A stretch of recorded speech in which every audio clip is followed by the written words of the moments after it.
Chào tất cả mọi người, anh chị em nha. Đây ở đây thì vẫn còn tuyệt vời như mọi người ơi. Chúc mọi người nhiều sức khỏe nha.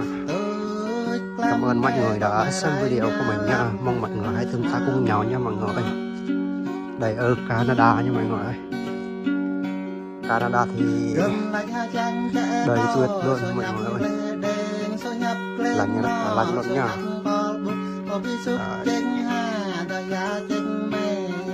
Quay cho mọi người xem đây.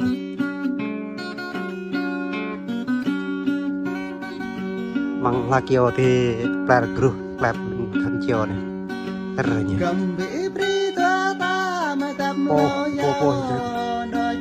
Bây giờ group tên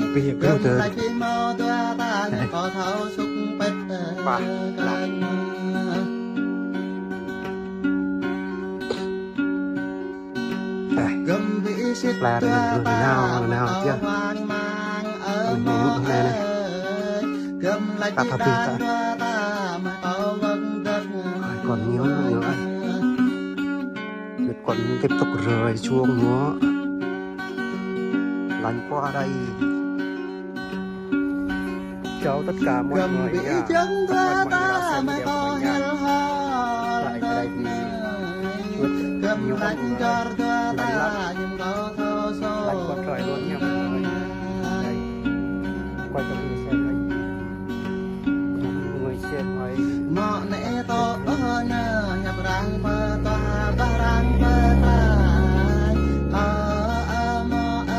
là luôn luôn vậy ạ.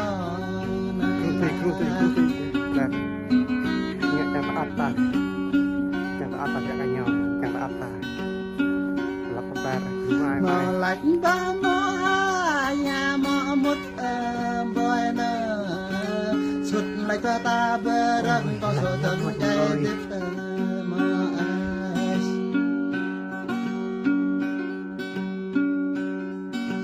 Dalna hararip kodong pel hai jedeng maya yer kodok raje hamo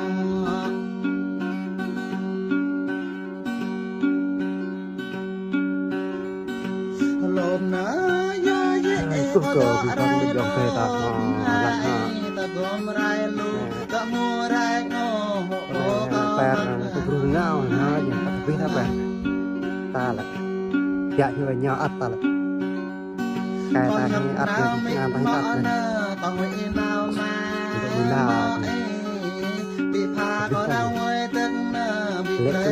lệ do cái lệ group chơi do cái lệ group chơi cũng có ba người